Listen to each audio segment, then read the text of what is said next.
Jujutsu Kaisen. Si ce nom ne vous dit rien, c'est que vous êtes sûrement passé à côté de l'anime de l'automne 2020. Donc, pour vous faire simple, Jujutsu Kaisen, c'est quoi? Donc, Jujutsu Kaisen est un manga shonen de JJ Akutami qui nous raconte l'histoire de Yuji Itadori, un lycéen ordinaire et membre d'un club d'occultisme dans son lycée. Mais sa vie prend un tournant lorsqu'il rencontre un lycéen du nom de Megumi Fujigoro, un exorciste venant d'un lycée d'exorcistes pour chercher une relique de classe S, le doigt de Sukuna, le plus puissant des fléaux, les fléaux étant des sortes d'esprits. S'ensuit une épopée où un fléau lambda veut récupérer la relique, car quiconque ayant avalé le doigt de Sukuna obtient une partie de son pouvoir.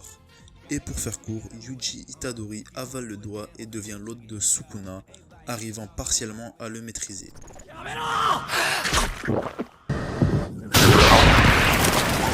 Ce qui en fait un danger et est donc pris dans le lycée d'exorcistes avec l'aide du plus puissant des exorcistes, Satoru Gojo. 僕の呪術はそれを現実に持ってくるだけ。収束、発散。この虚空に触れたらどうなると思う？術式反転。赤。Voilà en résumé ce qu'est Jujutsu Kaisen. Et si j'avais voulu faire plus simple, j'aurais pu dire que c'est un mélange entre Blue Exorcist, bah pour le côté exorciste,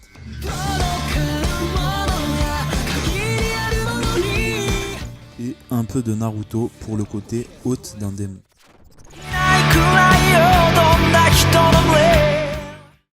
Mais bon, comparer Jujutsu Kaisen à une copie de Naruto et Blue Exorcist, ça serait ne pas le respecter, car personnellement je trouve qu'il a une identité et un potentiel, même s'il a des défauts, notamment des moments de flottement ou un rythme qui monte crescendo mais pour au final chuter plutôt vite, mais ça n'enlève rien à toutes ses qualités. Première de ses qualités, c'est un anime sur les esprits, et ça faisait longtemps qu'on n'en avait pas vu un.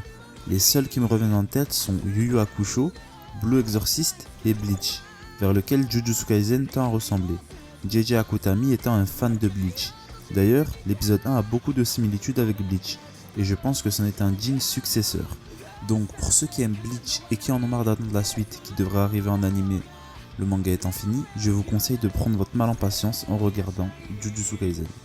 Une deuxième de ses qualités, c'est son antagoniste principal, Sukuna, dont on ne sait quasiment rien mis à part le fait qu'avant d'être le fléau le plus puissant, c'était quelqu'un de tout ce qu'il y a de plus normal, et qu'il est vraiment surpuissant.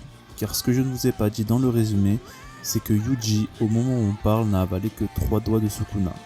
Or, Sukuna avait 4 bras, ce qui fait 20 doigts au total. Et déjà, seulement avec 3 ingurgités, voilà de quoi il est capable.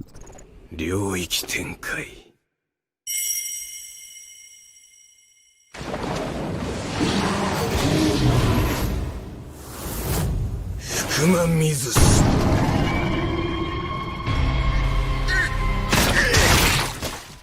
Ce qui nous donne constamment envie de voir jusqu'où il peut aller. Cela me fait venir à la troisième de ses qualités, c'est un anime constamment en évolution et dès le début, car ce que je ne vous ai toujours pas dit, c'est que de ce que l'on sait, quoi qu'il arrive, Yuji Itadori devra mourir car c'est le seul moyen pour définitivement détruire la menace qui est Sukuna. Et mis à part ça, en faisant des recherches, j'ai vu que JJ Akutami détestait les héros de shonen entre guillemets basiques qui sont foncièrement gentils et qu'il a prévu pour Yuji Itadori un développement différent. Donc j'ai hâte de voir ça.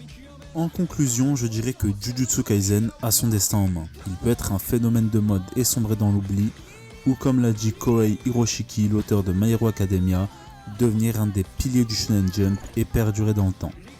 Pour l'instant, il est bien parti pour la deuxième option.